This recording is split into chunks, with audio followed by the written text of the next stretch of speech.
Trump remains secretive on medical records. Former president promised to release his health files. He still has done so. As a presidential candidate in 2015, Donald J. Trump declined to release his medical records, instead offering a 4-paragraph letter from his personal doctor proclaiming that he would be the healthiest person ever elected to the presidency. In 2020, when he was hospitalized with COVID and running for re-election, Mr. Trump's doctors gave minimal information about his condition, which, it emerged later, was far more dire than their public description led on. In 2024, days before becoming the official Republican presidential nominee for the third time, he was grazed by a would-be assassin's bullet, yet his campaign did not hold a briefing on his condition, release hospital records, or make the emergency physician who treated him available for interview. Now, just a month from an election that could make Mr. Trump 78, the oldest person ever to serve as president, 82 years, 7 months and 6 days, when his term would end in January 2029. He's refusing to release even the most basic information about his health. If he wins, Mr. Trump could enter the Oval Office with an array of potentially worrisome issues. Medical experts say cardiac risk factors, possible after effects from the July assassination attempt, and the cognitive decline that naturally comes with age, among others. Age became a major point of concern for voters, weighing the capabilities of President Biden and the poor debated performance that showcased him struggling to articulate sentences ultimately led him to withdraw from the race.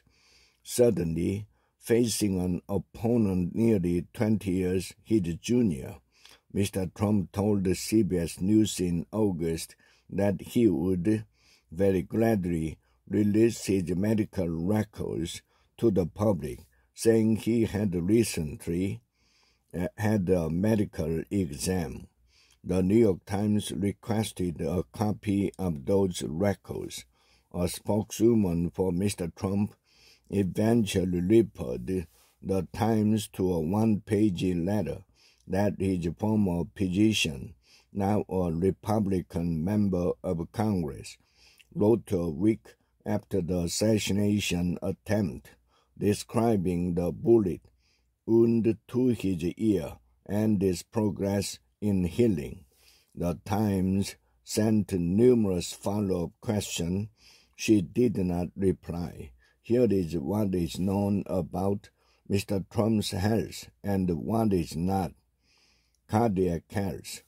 The most detailed overview of Mr. Trump's health to date came in January 2018, when the White House physician, Dr. Ronnie, briefed reporters after Mr. Trump's first physical as president. His blood pressure, 122/74, and an ultrasound of his heart were normal, but his cholesterol was worryingly high, and his body mass index put him just 0.1 points below the threshold for medical obesity. Even though Mr. Trump was taking a statin, a drug used to lower cholesterol level to well below 100, his LDL cholesterol was still 143, so high that some outside cardiologists worried about his potential for a heart attack or stroke. Cognitive health. Mr. Trump's father had Alzheimer's. Mr. Trump has repeatedly said that he aced cognitive tests, most recently in August, but has not released any documentation. Dr. Jackson said in 2018 that Mr. Trump took the Montreal Cognitive Assessment, or MOCA, a common 10-minute screening test to look for outright dementia. It asked the participants to recite 5 words in order and repeat them later on, to identify a camel, and to draw a clock repeating 11 to 10, among other things. It gives an overview of various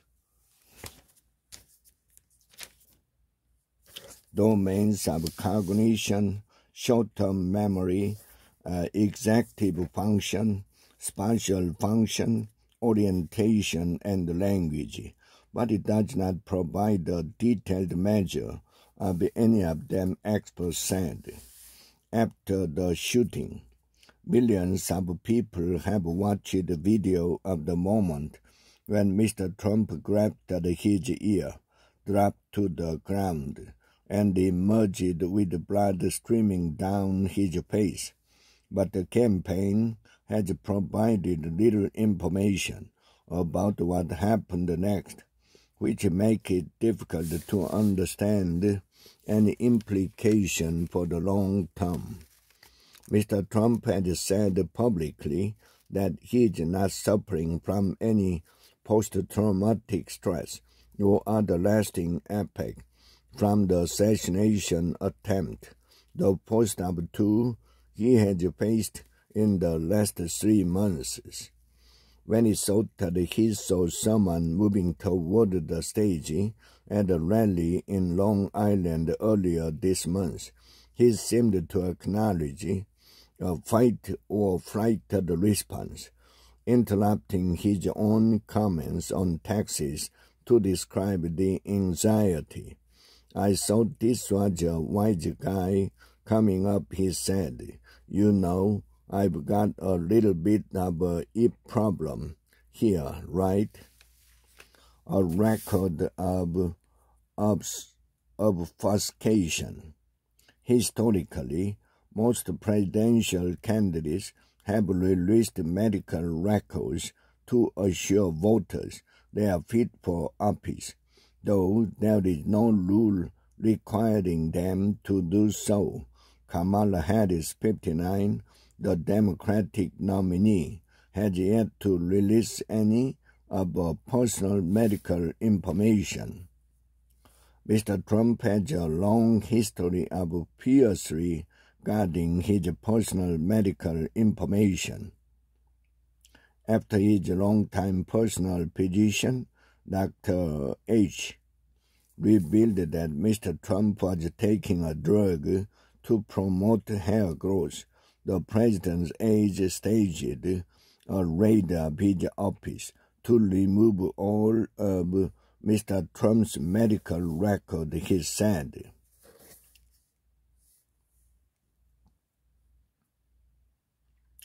When Mr. Trump was hospitalized with COVID in October 2020, a time when thousands of Americans were dying weekly from the disease, the Trump administration seriously downplayed the severity of his infection, repeatedly refusing to say whether he had received supplemental oxygen and other treatment before ultimately confirming that he had. People with knowledge of his health later said he had suffered from lung infiltrate, which contains substances such as fluid or bacteria, as well as low blood oxygen levels and other signs of acute illness.